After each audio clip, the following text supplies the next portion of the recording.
Hello everyone, my name is Dr. Chetna Singh, Senior Physiotherapist in My Ortho Center, Vaishali Ghaziabad. जैसा कि हमने जाना बच्चों में आज के टाइम में बहुत ज़्यादा विटामिन डी की कमी मिल रही है, तो आइए आज जानेंगे कि इस कमी को कैसे पूरा करें। पहले जान लेते हैं कि आपके बच्चे को डेली विटामिन डी की कितनी रिक्वायरमेंट होती है। अगर आपका बच्चा 1 साल से छोटा है तो आपके बच्चे को 400 international units per day vitamin D की रिक्वायरमेंट होती है। और अगर आपका बच्चा 1 साल से बड़ा है यानी कि 1 से 18 साल के बीच में है तो आपके बच्चे को 600 international units of vitamin D की ज़रूरत होती है। ये जो डेटा है अकॉर्डिंग टू WHO दिया गया है।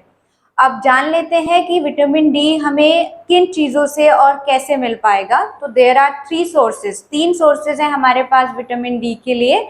सबसे पहली और सबसे मेजर सोर्स है विटामिन डी के लिए सनलाइट।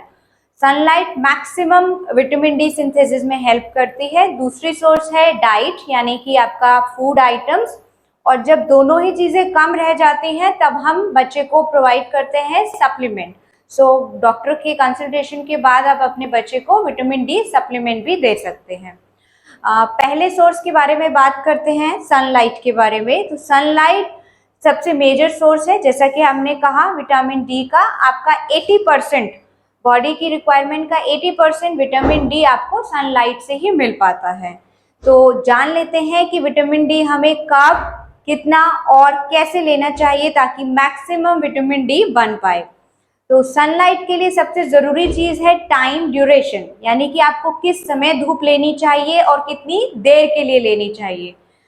जो UVB होती हैं हमारी सन रेज में वो मैक्सिमम होती हैं उनकी इंटेंसिटी मिड डे में, यानी कि दोपहर से पहले पहले 11 से 2 बजे के अराउंड का ये टाइम होता है। अगर इस बीच में आप मिड डे में अगर आप सनलाइट लेते हैं तो आपकी बॉडी में कम समय में मैक्सिमम विटामिन डी का सिंथेसिस हो पाता है। जैसे हम कहें अगर आपको आफ्टरनून में या इवनिंग में अगर आप 30 मिनट या 1 घंटा दे रहे हैं तो वहीं अगर आप मिड डे में सनलाइट ले रहे हैं तो आपको सिर्फ 15 से 20 मिनट काफ़ी होंगे विटामिन डी के सिंथेसिस के लिए।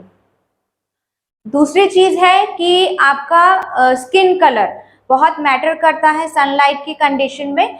अगर आपका स्किन कलर डार्क है और लाइट है तो ये भी मैटर करेगा। जैसे कि मेलानिन पिगमेंट होता है हमारे स्किन में, मेलानिन एब्जॉर्ब करता है सन रेज को और उसके इफेक्ट को कम करता है विटामिन डी की सिंथेसिस में।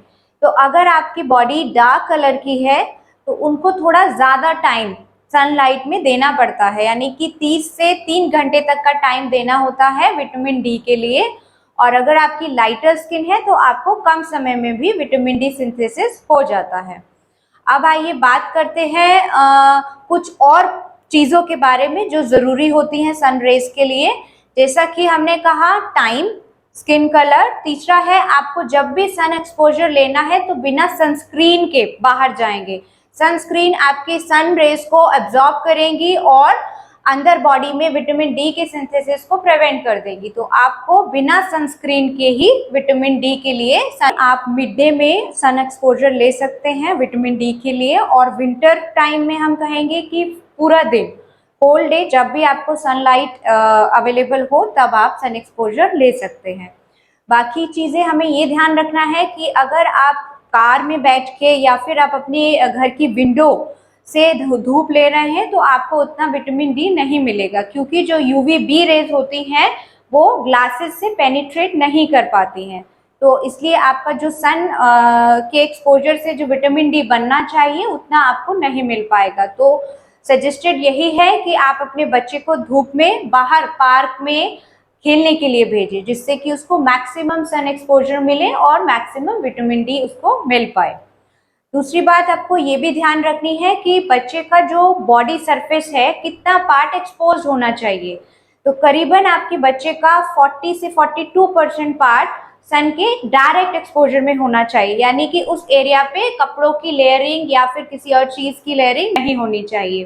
तो अगर आपके बच्चे के पैर आगे और पीछे की तरफ से, दोनों हाथ आगे और पीछे की तरफ से, साथ ही हेड, नेक एक्सपोज्ड है धूप में, तो आपके बच्चे को करीबन 50% तक सन एक्सपोजर हो जाता है बॉडी से और मैक्सिमम विटामिन डी मिल जाता है। हमारे बॉडी को जब भी सनलाइट मिलती है, सन रेज मिलती है, तो हमारी स्किन में एक कोलेस्ट्रॉल होता है जिसका नाम है 7D हाइड्रोक्सी कोलेस्ट्रॉल।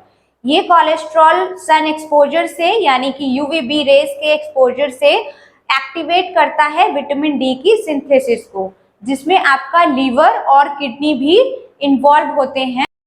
बात करते हैं डाइट के बारे में। Diet which is rich in vitamin D. जैसे कि हमने जाना 80% आपको विटामिन डी सनलाइट से मिलता है, तो डाइट आपका सिर्फ 10 to 20% ही विटामिन डी की पूर्ति कर पाता है। डाइट में आप, अगर आपका बच्चा 1 साल से छोटा है यानी कि 0 to 6 मंथ्स में आप बच्चे को नॉर्मल ब्रेस्ट फीड तो करा ही रहे हैं, साथ ही उसको सप्लीमेंट देना बहुत जरूरी है। अब 1 साल तक के बच्चे को vitamin D supplement dose requirement कर दी गई है, तो आप वो देंगे। फिर 6 महीने का जैसे ही बच्चा हो जाता है तो हम बच्चे को formula milk, baby formula milk start कर देते हैं। बेबी फॉर्मूला मिल्क भी एक अच्छा सोर्स है विटामिन डी का। अगर आपका बच्चा पूरे दिन में अराउंड 1 लीटर मिल्क ले लेता है, तो 1 लीटर बेबी फॉर्मूला मिल्क में बच्चे को मिल जाता है 400 international units of vitamin D, यानी कि जितनी उसको रिक्वायरमेंट है वो उसकी पूरी हो जाती है। अब बच्चा आपका 1 साल से जब बड़ा होता है तब आपको क्या करना है, सनलाइट तो आपको देनी ही है, वो तो मस्ट है। साथ ही आपका डाइटरी प्रोडक्ट्स में आप क्या क्या चीजें इन्वॉल्व कर सकते हैं, जैसे कि आप बच्चे को एग दे सकते हैं।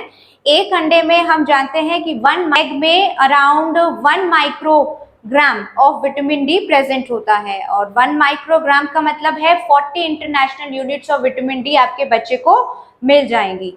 साथ ही आप अपने बच्चे को मशरूम भी दे सकते हैं। मशरूम में भी मैक्सिमम विटामिन डी मिलता है। अगर आप 100 ग्राम्स यानी कि 1 सर्विंग ऑफ मशरूम बच्चे को दे रहे हैं, तो अराउंड उसको 80 to 80 international units of vitamin D मिल जाता है। अराउंड 2 माइक्रोग्राम के अराउंड हम कह सकते हैं कि विटामिन डी मिल जाता है। साथ ही हमारे इंडिया में फोर्टिफाइड मिल्क, फोर्टिफाइड कर्ड की कमी है, तो इस वजह से जो डेयरी प्रोडक्ट्स हैं उनमें हमारा जो विटामिन डी होता है वो बिल्कुल मिनिमल होता है। बट अगर आपको फोर्टिफाइड मिल्क या कर्ड मिल जाए तो उसमें मैक्सिमम विटामिन डी मिल सकता है।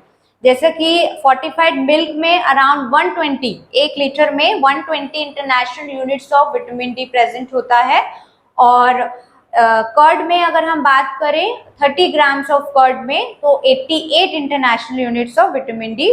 अब कुछ ऐसे भी विटामिन हैं जो हेल्प करते हैं विटामिन डी के एब्जॉर्प्शन में, जैसे कि विटामिन सी, विटामिन के, जिंक एंड मैग्नीशियम। ये सभी मिनरल्स और विटामिन आपके विटामिन डी के एब्जॉर्प्शन में बहुत मदद करते हैं। तो आप बच्चे को बनाना भी दे सकते हैं, banana which is rich in magnesium, और मैग्नीशियम आपके ब्लड स्ट्रीम में जाके विटामिन डी को एक्टिवेट कर देता है। साथ ही सिट्रस फ्रूट जो कि विटामिन सी से रिच होते हैं, पाइनएप्पल और ऑरेंज, इस तरह के सारे खट्टे फल भी आप अपने बच्चे को दे सकते हैं। और green leafy vegetables, sweet potato, इनमें जिंक, मैग्नीशियम और कैल्शियम बहुत ज़्यादा क्वांटिटी में होता है, तो ये भी आप बच्चे की डाइट में इन्वॉल्व कर सकते हैं ताकि जो एब्जॉर्प्शन है विटामिन डी का वो मैक्सिमम हो पाए। और ध्यान रखिए कि विटामिन डी कंप्लीट होना यानी पूरा होना बहुत ज़रूरी है बच्चे में, क्योंकि तभी आपके बच्चे में कैल्शियम एब्जॉर्ब हो पाएगा। सबसे मेजर रोल विटामिन डी का यही है कि वो हड्डियों में कैल्शियम एब्जॉर्प्शन में हेल्प करता है और आपके बच्चे की ग्रोथ में भी बहुत इंपॉर्टेंट रोल होता है। तो विटामिन डी की रिक्वायरमेंट पूरी होना बहुत ज़रूरी है। Thank you.